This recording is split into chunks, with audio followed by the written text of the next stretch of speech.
राधे राधे। आज है सफला एकादशी। तो आज हम लोग इसकी कथा पढ़ेंगे। सबसे पहले हम लोग पढ़ेंगे सफला एकादशी का महत्व।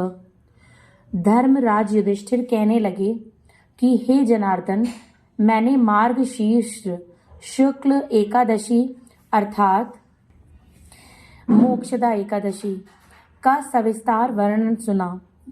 अब आप कृपा करके मुझे पौष माह के कृष्ण पक्ष की एकादशी के विषय में भी बतलाइए। इस एकादशी का क्या नाम है तथा इसके व्रत का क्या विधान है, इसकी विधि क्या है, इसका व्रत करने से किस फल की प्राप्ति होती है, कृपया यह सब विधान पूर्वक कहिए। भगवान श्री कृष्ण बोले, पौष माह के कृष्ण पक्ष में आने वाली इस एकादशी को सफला एकादशी कहा जाता है। इस एकादशी के देवता श्री नारायण हैं। विधि पूर्वक इस व्रत को करना चाहिए। जिस प्रकार नागों में शेषनाग, पक्षियों में गरुण, सब ग्रहों में चंद्रमा, यज्ञों में अश्वमेध और देवताओं में भगवान विष्णु श्रेष्ठ हैं, उसी तरह सब व्रतों में एकादशी का व्रत श्रेष्ठ है। जो मनुष्य सदैव एकादशी का व्रत करते हैं वे मुझे परम प्रिय हैं। इसका महात्म्य मैं तुमसे कहता हूँ, ध्यान पूर्वक सुनो।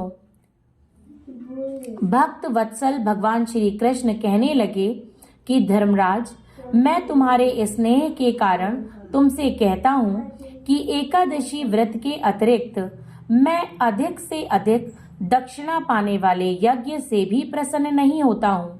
अतः इसे अत्यंत भक्ति और श्रद्धा से युक्त होकर करें।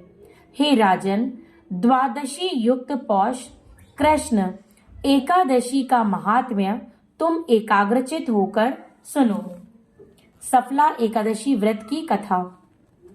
चंपावती नगरी में एक महिष्मान नाम का राजा राज्य करता था। उसके 4 पुत्र थे। उन सब में लुम्पक नाम वाला बड़ा राजपुत्र महापापी था।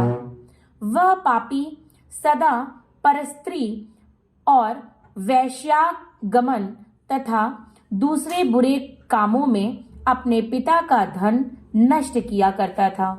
सदैव ही देवता, ब्राह्मण, वैष्णवों की निंदा किया करता था। जब राजा को अपने बड़े पुत्र के ऐसे कुकर्मों का पता चला तो उन्होंने उसे अपने राज्य से निकाल दिया। तब वह विचारने लगा कि कहाँ जाऊं, क्या करूं। अंत में उसने चोरी करने का निश्चय किया। दिन में वह वन में रहता और रात्रि को अपने पिता की नगरी में चोरी करता तथा प्रजा को तंग करने और उन्हें मारने का कुकर्म करता। कुछ समय पश्चात सारी नगरी भयभीत हो गई। वह वन में रहकर पशु आदि को मारकर खाने लगा। नागरिक और राज्य के कर्मचारी उसे पकड़ लेते, किंतु राजा के भय से छोड़ देते। वन में एक अति प्राचीन विशाल पीपल का वृक्ष था। लोग उसकी भगवान के समान पूजा करते थे। उसी वृक्ष के नीचे वह महापापी लुम्पक रहा करता था। इस वन को लोग देवताओं की क्रीड़ा स्थली मानते थे। कुछ समय पश्चात पौष कृष्ण पक्ष की दशमी के दिन वह वस्त्रहीन होने के कारण शीत के चलते सारी रात्रि सो नहीं सका। उसके हाथ पैर अकड़ गए। सूर्योदय होते होते वह मूर्छित हो गया। दूसरे दिन एकादशी को मध्याह्न के समय सूर्य की गर्मी पाकर उसकी मूर्छा दूर हुई। गिरता पड़ता वह भोजन की तलाश में निकला। पशुओं को मारने में वह समर्थ नहीं था, अतः पेड़ों के नीचे गिरे हुए फल उठाकर वापस उसी पीपल वृक्ष के नीचे आ गया। उस समय तक भगवान सूर्य अस्त हो चुके थे। वृक्ष के नीचे फल रखकर कहने लगा, हे भगवान, अब आपके ही अर्पण है ये फल, आप ही तृप्त हो जाइए। उस रात्रि को दुख के कारण रात्रि को भी नींद नहीं आई। उसके इस उपवास को जागरण से भगवान अत्यंत प्रसन्न हुए और उसके सारे पाप नष्ट हो गए। दूसरे दिन प्रातः एक अति सुंदर घोड़ा अनेक सुंदर वस्तुओं से सजा हुआ उसके सामने आकर खड़ा हो गया। उसी समय आकाशवाणी हुई कि हे राजपुत्र, श्री नारायण की कृपा से तेरे पाप नष्ट हो गए हैं। अब तू अपने पिता के पास जाकर राज्य प्राप्त कर। ऐसी वाणी सुनकर वह अत्यंत प्रसन्न हुआ और दिव्य वस्त्र धारण करके भगवान आपकी जय हो कहकर अपने पिता के पास गया।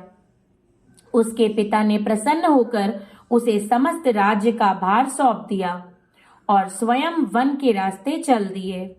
अब लुम्पक शास्त्रानुसार राज करने लगा। उसकी स्त्री, पुत्र आदि सारा कुटुंब भगवान नारायण का परम भक्त हो गया। वृद्ध होने पर वह भी अपने पुत्र को राज्य का भार सौंपकर वन में तपस्या करने चला गया और अंत समय में वैकुंठ को प्राप्त हुआ। राधे राधे।